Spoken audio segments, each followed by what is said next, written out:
Welcome back, little sinners.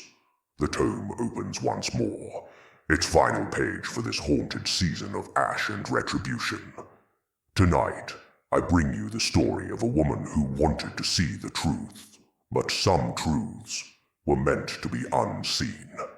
This is the tale of Fiona Monroe and the mask that stole her eyes.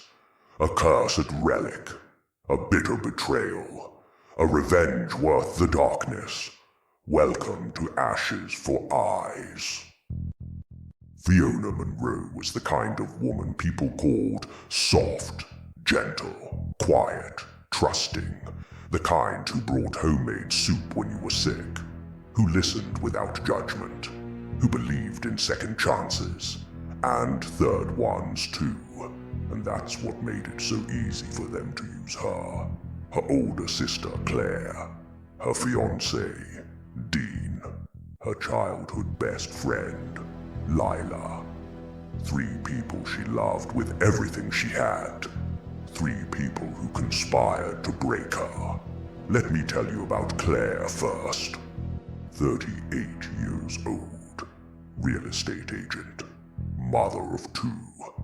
The golden child who never quite forgave Fiona for being born. When their mother died and left the Monroe estate to Fiona, the younger daughter, the dreamer, Claire's smile at the funeral was tight as a noose.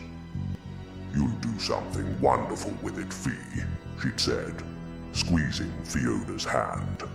But her eyes said something else entirely. It should have been mine. Then there was Dean Carver, 32, handsome in that careless way, charming, a contractor with a silver tongue and debts deeper than graves. Fiona met him at a community meeting. He volunteered to help with local restorations. They fell in love over paint swatches and architecture books. He proposed on the porch of the Monroe estate, promising her he'd help build her dream. What Fiona didn't know was that Dean owed money to people who didn't take IOUS gambling debts, bad investments, borrowed cash from men with no patience. He needed a way out, and Fiona's inheritance was his golden ticket. And lastly, Lila Chen, 30 years old, marketing executive, Fiona's best friend since they were 7. Sleepovers, secrets, shared dreams. Lila was the maid of honor at the engagement party. She cried tears of joy, but Lila had always lived in Fiona's shadow, the pretty one, the kind one, the one everyone loved. And when Dean started paying Lila a little too much attention during wedding planning, she didn't push him away. Envy is a patient poison. Fiona had inherited the Monroe estate, a crumbling Victorian manor on the edge of Hollows Grove, built in 1847. 23 rooms, stained glass windows, a garden that once grew night-blooming jasmine. She planned to turn it into a wellness retreat, a place for people recovering from trauma, from loss, from the cruelty of the world, art therapy, meditation gardens, a library filled with poetry and hope. She'd even picked out a name, the Sanctuary. She spent months drawing up plans, getting permits, talking to contractors. Dean said he'd handle the legal paperwork. Claire offered to help with real estate logistics. Lila promised to manage the marketing once it opened. Fiona trusted them. Why wouldn't she? But 6 months before the retreat was set to open, Fiona received a letter from a development company called Ashford Holdings. They thanked her for the sale of the Monroe estate, wished her well with the proceeds, enclosed a check for $30,000, a fraction of what the property was worth. Fiona's hands shook as she read it. Sale? What sale? She called Dean. No answer. She called Claire. "Oh, Fee, I thought you knew. Dean said you'd signed off on it. He said you changed your mind about the retreat, that you wanted to start fresh somewhere else. She called Lila. Fiona, I'm so sorry I didn't want to tell you, but Dean and I have been seeing each other. We didn't mean for it to happen. We were going to tell you after everything's settled. The pieces fell into place like a guillotine. Dean had forged her signature on the sale documents. Claire had facilitated the transaction through her agency, taking a hefty commission. Lila had helped Dean cover his tracks, distracted Fiona with wedding plans and champagne brunches while they dismantled her future. The estate was sold, the retreat was gone, and the three people she trusted most had carved up her dream like vultures on a carcass. When Fiona confronted them, showed up at Claire's house with the paperwork, demanding answers, they called her paranoid. You're being dramatic, Fiona. You clearly signed something and forgot. Maybe you should talk to someone. You've been under a lot of stress. They gaslit her, made her question her own memory, her own sanity. Dean told her she was unstable. Claire suggested therapy. Lila blocked her number. Fiona went home to her small apartment, the place she'd been renting while renovating the estate. She sat in the dark, and something inside her cracked. Not broke, cracked. Like ice on a frozen lake. And beneath the ice, something cold and old began to stir. 3 weeks later, Fiona received a final notice. The new owners were taking possession of the Monroe estate in 48 hours. She had one last chance to retrieve any personal belongings. She drove out to the manor on a grey October morning. The house looked abandoned, hollow. The windows like empty eyes. Inside, the manor felt different, colder, watching. The rooms she'd once filled with plans and hope now echoed with absence. She wandered through the halls, gathering a few photo albums, her mother's jewelry box, some old books, and then she remembered the attic. The attic had always been off limits when she was a child. Her mother said it was dangerous. Unstable floors, rusty nails. But Fiona had been up there once, years ago, and found old trunks filled with family heirlooms. She climbed the narrow stairs, flashlight in hand. The attic smelled of mothballs and thyme. In the far corner, beneath a dusty sheet, she found a black iron box. It was small, about the size of a shoebox, and covered in strange etchings. Symbols she didn't recognize. Words in a language that looked almost burned into the metal. She opened it. Inside, wrapped in crimson velvet, was a mask. It was beautiful, carved from dark obsidian, smooth and glassy, with veins of deep red running through the stone like frozen blood. The features were elegant but cruel. High cheekbones, a sharp jaw, hollow eyes that seemed to stare even while empty. The mouth was sewn shut with what looked like silver thread. It was rough to the touch in places, textured like scar tissue, but warm. Not cold like stone should be, warm like flesh. Fiona lifted the mask from the velvet. Underneath it was a folded piece of parchment, yellowed with age. She unfolded it carefully. The note read, in elegant spidery handwriting, "Be careful what you wish for. Every wish comes with a price." Fiona should have put it back, should have closed the box and walked away. But she didn't, because she was tired of being careful, tired of being kind, tired of being the one who forgave and forgot while others took and took and took. She held the mask in both hands, stared into its hollow eyes, and the mask responded. At first it was just whispers, unintelligible, like voices underwater. Then clearer, closer, and then a voice, deep, ancient, patient. To see what hides in shadow, wear me. Trust in my eyes and you will know their truths. But every vision has its price, and your sight is the offering. Fiona's breath caught. She should have been terrified, but all she felt was relief. Someone, something, was offering her what she needed most, the truth.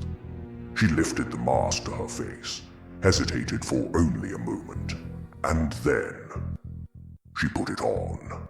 The moment the mask touched her face, Fiona's world exploded into color. Not the colors she knew. New colors. Impossible colors. She could see through walls, through skin, through lies. She saw Dean, miles away in his apartment counting money. She saw Claire, sitting at her desk, signing another commission check.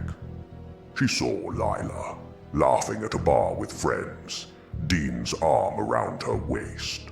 And she saw the rot beneath them, the greed, the selfishness, the cruel satisfaction they felt at her destruction.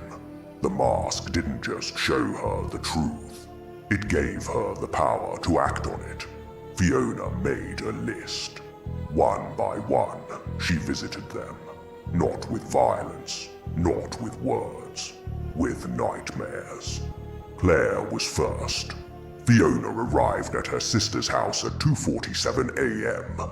She didn't knock. She didn't need to. The mask let her walk through shadows. Claire was asleep in her king-sized bed, her husband snoring beside her.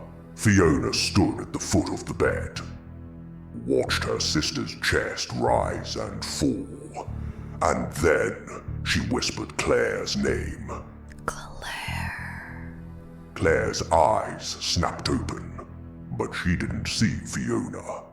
She saw the Monroe estate, the walls of her childhood bedroom, and they were closing in. Claire screamed as the room began to shrink, inch by inch. The ceiling lowered, the walls pressing in. She clawed at the door, but it wouldn't open. She called for her husband, but he couldn't hear her.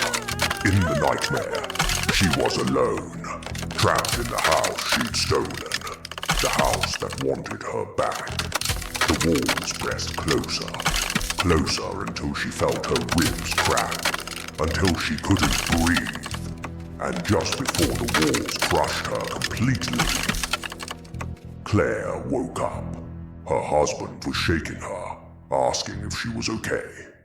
She was drenched in sweat, shaking, sobbing.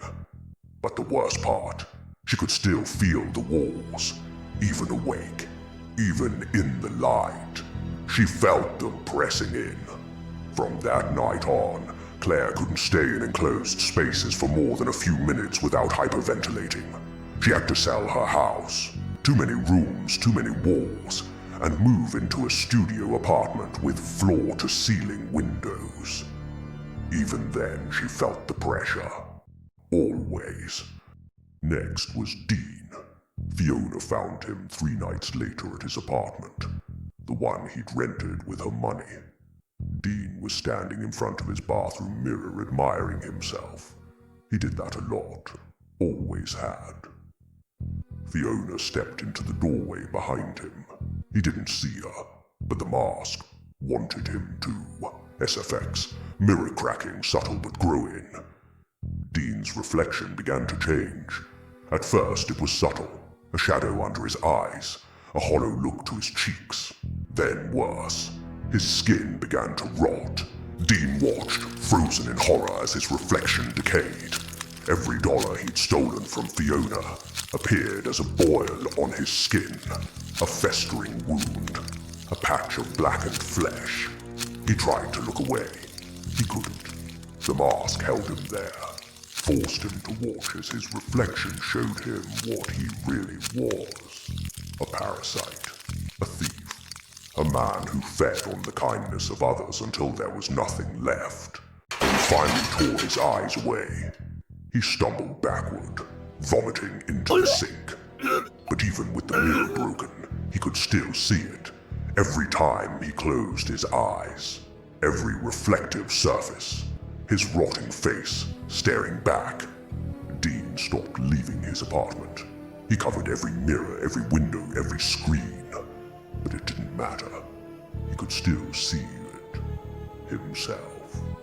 And finally, Lila. Sweet, smiling Lila, who'd once braided Fiona's hair and promised they'd be friends forever. Fiona found her at a rooftop bar downtown, laughing with Dean celebrating their new beginning. Fiona sat in the shadows, watching, the mask warm against her face, waiting. When Lila excused herself to the restroom, Fiona followed. Lila stood at the sink, touching up her makeup. She didn't notice Fiona at first, and then she heard the voices. At first, Lila thought it was the music from the bar bleeding through the walls, but then she recognized the voices. Her mother, her co-workers, her ex-boyfriends, her friends. All of them whispering the truth she'd spent years trying to ignore. Parasite, betrayer, jealous, hollow, alone.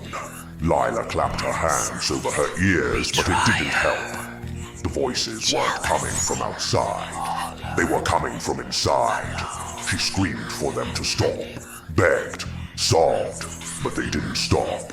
They never stopped. Lila checked herself into a psychiatric facility 2 days later. The doctors said it was a psychotic break, auditory hallucinations brought on by extreme stress. But Lila knew the truth. The voices were real, and they were hers. Every cruel thought she'd ever had about Fiona, about herself, about everyone she'd ever hurt. All of it, screaming back at her in an endless loop. She couldn't drown them out, couldn't medicate them away. They were her. Justice was done. Fiona stood in the ruins of their lives and felt nothing. No satisfaction, no relief, just emptiness.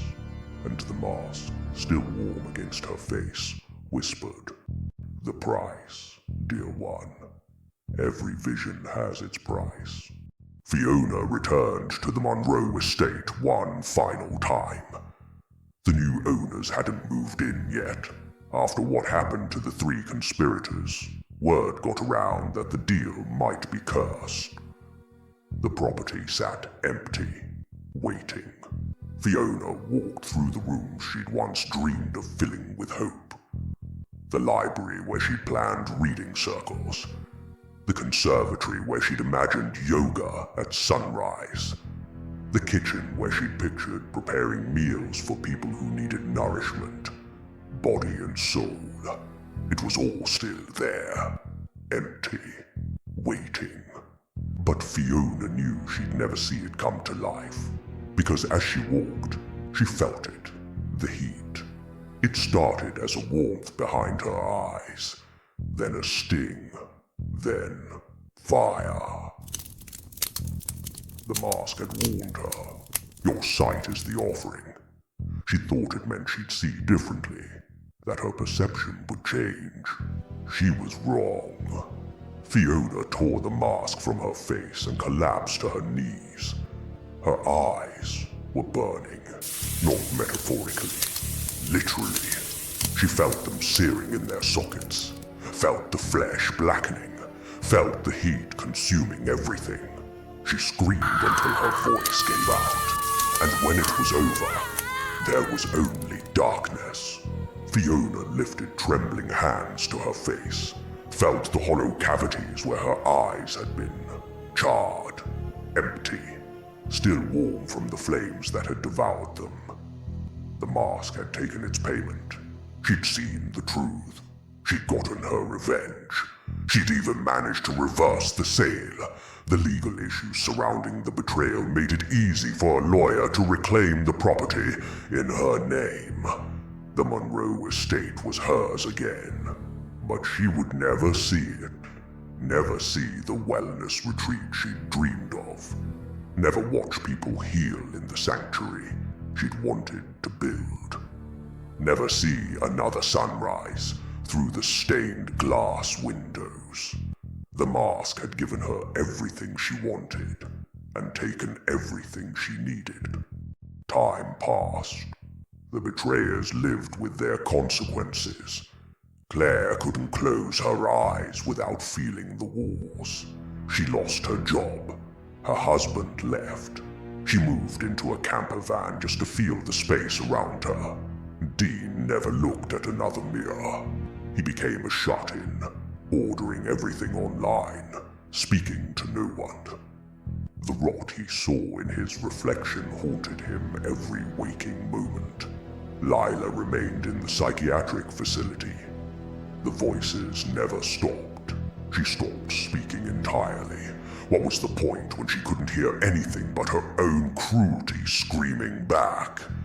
They were alive, but they were haunted. And guilt, real guilt, settled into their bones like poison. And Fiona, she stayed in the Monroe estate, alone in the dark. She furnished a single room, the old sitting room where her mother used to read, put in a rocking chair facing the fireplace, and there she sat, night after night, the mask resting in her lap. Her face turned toward the flame she could feel but never see, her empty, charred eye sockets like twin voids in the firelight. One night, as the fire burned low, Fiona lifted the mask, ran her fingers over its smooth obsidian surface. She'd thought about it so many times. The mask, the curse, the price. Had it been worth it? She didn't know. She'd never know. Fiona stood from the rocking chair, walked carefully to the fireplace, one hand on the mantel for balance, and then she threw the mask into the flames. She stood there for a long moment, feeling the heat on her face, imagining the mask melting, burning, turning to ash. She wanted it gone, wanted the curse broken, wanted to believe that maybe destroying it would give her peace. And Fiona returned to her chair, and she waited. But here's the thing, little sinners. Fiona never could realize, blind as she was, the mask never burned. The flames licked at it, consumed the wood around it, turned the logs to ash. But the obsidian mask, it remained, untouched, unburned, still warm. And when the fire finally died, the mask was gone. It was back in the attic, in the black iron box, wrapped in crimson velvet, waiting, with the note beneath it. Be careful what you wish for. Every wish comes with a price. Happy Halloween, my little sinners. And thank you for tuning in each week, feeding the fire with your attention, your curiosity, your souls. Scorched Scriptures was merely the beginning. Until next October, be careful what you wish for. Every wish comes with a price, some more than others.